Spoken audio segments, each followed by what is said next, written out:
Hey everyone, in this video I will show you how to be fundamentally better at Rocket League. The good thing is that you, the person watching the video, are the teacher and the student. What I mean by that is we can learn off past mistakes, aka using the replay system that all the pros use to get better. So, if the pros are doing something, then clearly it's something worth doing. Everybody looks for different things while watching a replay, but I'll be going over the basics that helped even me improve over the years. One more piece of advice I'd like to give would be to replay review in two different sessions. Like one session is on a Tuesday, and maybe a check-in is on a Thursday or Friday to see if you progress in any way of what you have pointed out to yourself. But without further ado, let's get into it. Alright, now that we're in the replay, I want to go over three things really quickly on what I look for in a replay.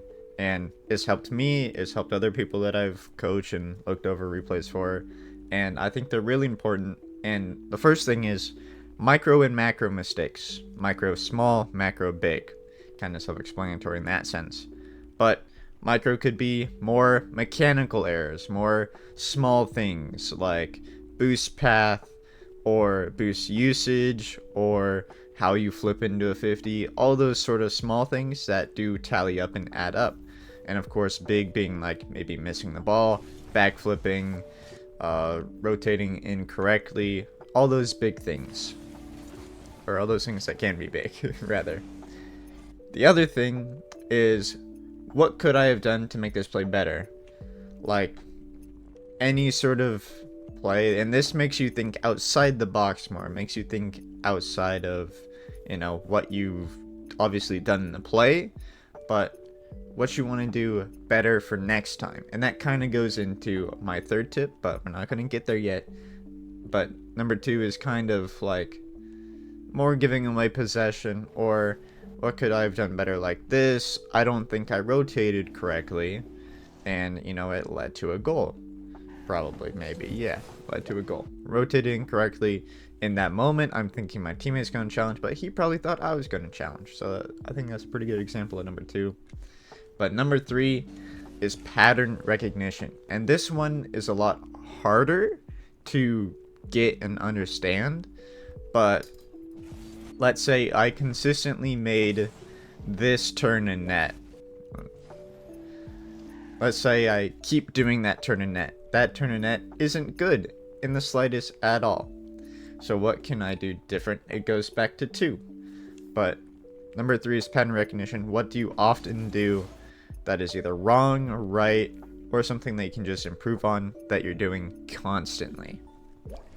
So now let's really get into this replay. We got scored on, but unlucky. That's all we'll say for that. No demo. This is kind of bad because I am now overcommit a lot. I have no boost. I'm in our corner, luckily. Teammate can take it across, take his time. We can go collect our boost. Goes for reset. Gets a block, unfortunate. This is more of a small thing, but if I slightly slow down here, I do believe that I could have gone a lot faster into this ball. To be fair, what kind of bounce is this?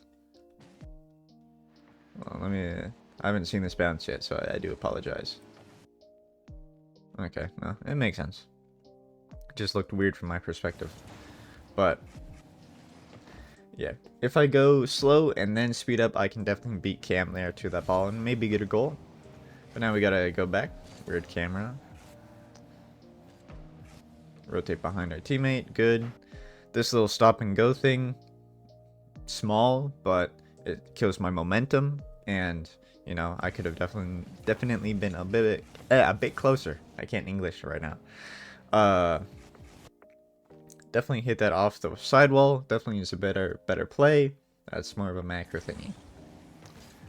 What could I have done better? Same thing with this.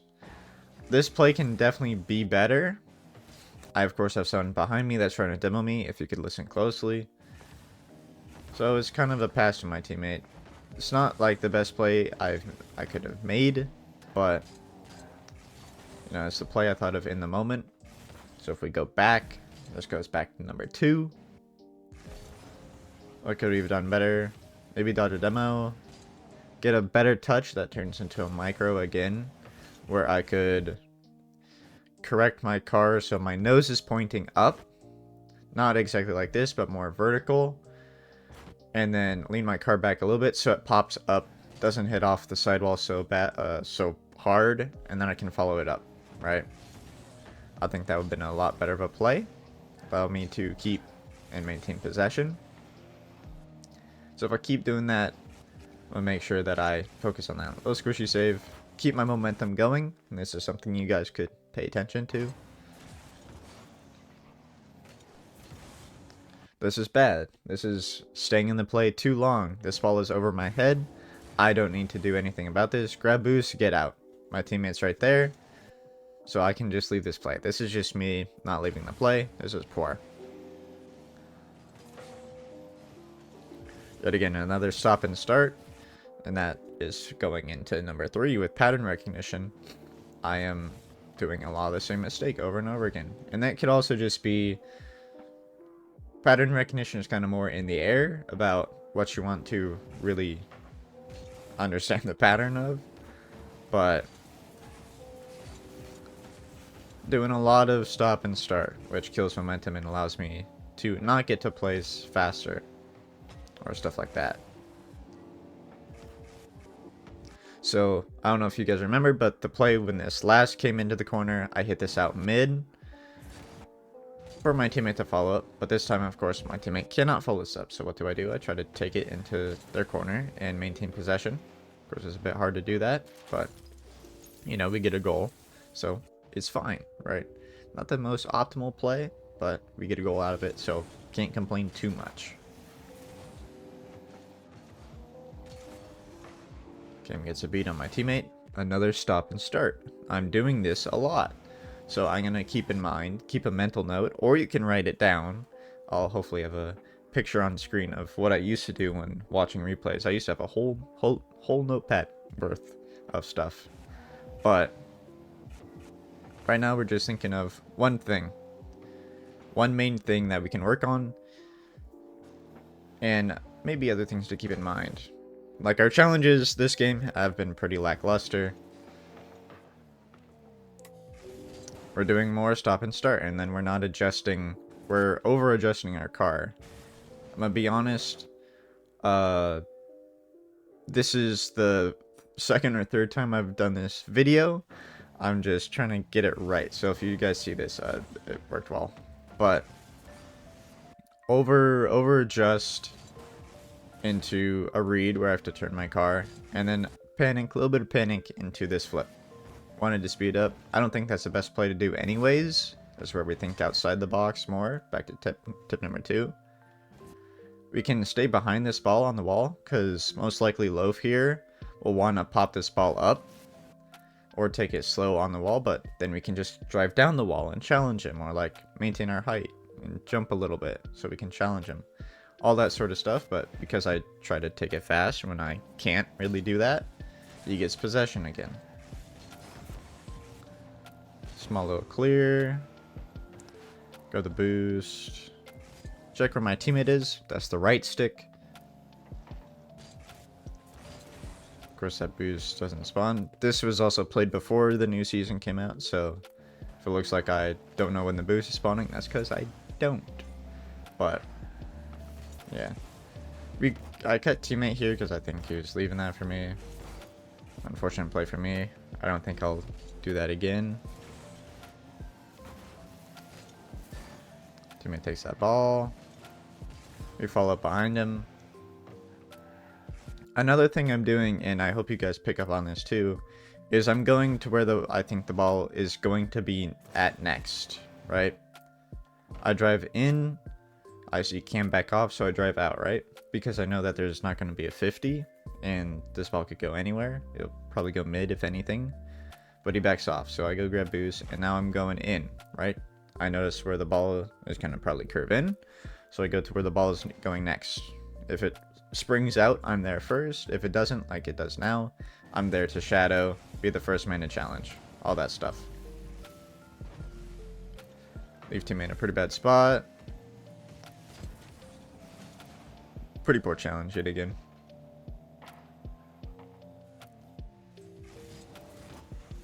Decent challenge. Luckily didn't get over me. There's my boost. Wall dash. Maintain speed. Look for bump. Or not. We're rotating pretty far wide. Can't help teammate out.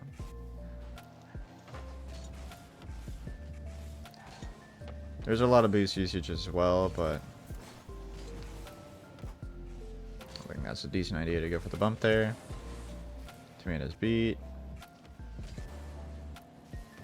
Stall time. That jump is definitely risky of me because he can just hit this around me like he does, but I would kind of make him panic, make him rush it a little bit. He definitely doesn't need to, but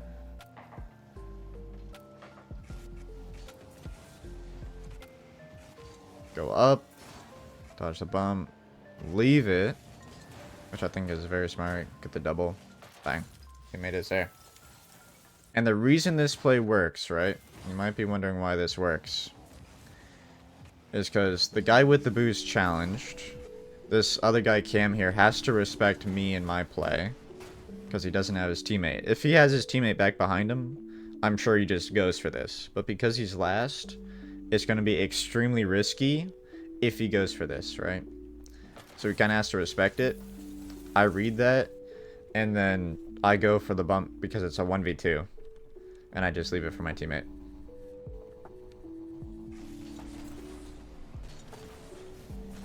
It's a bit 50. Sometimes you don't need to shoot right away, right? The main goal is to beat the opponents / outplay them. And to do that, sometimes you just need to hit it around, demo, whatever it may be. Your reward is the goal. It's definitely not the thing you can just get if you hit the ball. So we go for another aerial play. I think I try to use a musty to get to the ball after or next. Play behind my teammate. I am demoed. We're very lucky they don't score that, but we get a counterattack here. Another good thing to keep in mind is the transition. Like, you want to create a fast play, like an outbreak, kind of like basketball, if that makes sense, where a lot of points can be scored on the transition. Like right here, I'm not doing anything extremely mechanical, mainly because I think those are just the worst mechanical days I've had in a while. But we played around 1, right? That guy's out of the play. It's a 1v1. I hit it around the guy and rewarded with a goal, right? I wasn't aiming to score. I was aiming to beat the opponents. So if you go into 2s or 3s or whatever, 1s especially, if you go to beat the opponent, you can kind of, like, if you can outplay them, you get the goal, right? Make them overcommit or commit for something, you get the goal. Alright, there's 6 seconds left. Do something that doesn't overcommit me. Get it to my teammate who's in the wide open. There's really no risk. Just go back because I can. Alright? It works, right? So, going to the main tips, micro and macro. My micro mistakes will be different than yours, right? This is just a template for you guys to work with. My micro here is my boost usage, my challenges. That could also be a macro, but I'm going to call them micro because it's where I challenge and what I challenge from, or what I challenge and where I challenge from. That's better. Number 2, what could I have done better? Trying to think outside the box, like when this guy goes and takes my boost when I go up the wall. I don't remember where it was. I think it was before this. Let's see. I don't remember where it was, but when I wall dashed up the wall to challenge the guy on this back corner, that is primarily what I'm talking about, like where we got to think different, where we can challenge the ball, stuff like that. It is a very risky play. It is very oversight, but that's sometimes what you got to do. And thinking outside the box will have mechanical barriers, right? Because it's all what you can do with your car, right? Pros and like really good players at the game will have a lot better plan B actions than you will as like a diamond or a plat. That's just facts, right? You can know how to do a flip reset all you want. It won't change the fact that pros can just maneuver their car differently than you and get different plays. That's my main thing with that. And of course, number 3, pattern recognition. The thing I did the most that I know I need to improve on is my stop and start. I haven't done this in a long time, but it's showing up here. And maybe this is just replay to replay basis. But just going off this replay, probably the most average game I can think of, just gameplay wise. That is something I need to work on. Or at least keep in mind. Take it from subconscious to conscious so that it can go back to subconscious, if that makes sense. But, yeah. Those are, I'd say, my main tips. If you're looking for something on the mechanical end to change or to understand, like, maybe fixes of, like, just what to do differently, there's, of course, like, training packs, free play, all of those that you can do that, you know, can help if you're looking for like certain touches. You may want to pull up a training pack or maybe just stick in free play. All different things, right? So like if you're looking for a touch off the wall, practicing keeping it close, following up, getting an angle, that is something you can do. Like this, maybe you want to work on air dribbles, certain touch, like keep feathering your boost, making sure you can follow the ball, right? All of those matter. Maybe you want to practice flicks, whatever it may be. All those like are options in training packs or free play that you can always work on. But if you're not wanting to do that and you're wanting to watch someone, if you're like diamond, champ, maybe plat, I think it's a good idea to watch some GC gameplay. Because it's not going to be completely different like SSL is. And it's not really your next step. Your next step, like, where you want to get to next. If you're Diamond or Champ, I do mainly suggest watching GC or somewhere around that. Nothing too high, but yet again, nothing too low. If you want to improve. Because it shows, like, the next destination. And, like, really the groundwork that you want to get to next, right? But of course, if you're GC, you want to watch SSL Pro and take away what they do, not what it looks like. Because there's so many people in GC that I see that just copy what the pros do and what it looks like. Just because you can wall dash everywhere and you can flip reset every single time does not mean you're SSL level. It depends on how you challenge, what your speed is going, not necessarily like physical speed, but like being in the right position at the right time. That's what your speed really comes down to. Because if I'm in the right spot at the right time, I get to use less boost than the opponent, and I can get to the ball first, right? But because it's different in different ranks, it won't directly translate. So you want to take it in what can translate to your rank from what they do, if that makes sense. So yeah. But other than that,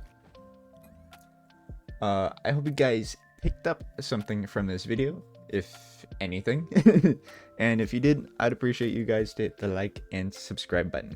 But good luck in ranked, and I hope you have a good rest of your day, night, whatever time it may be for you. And I hope to see you in the next one. Peace.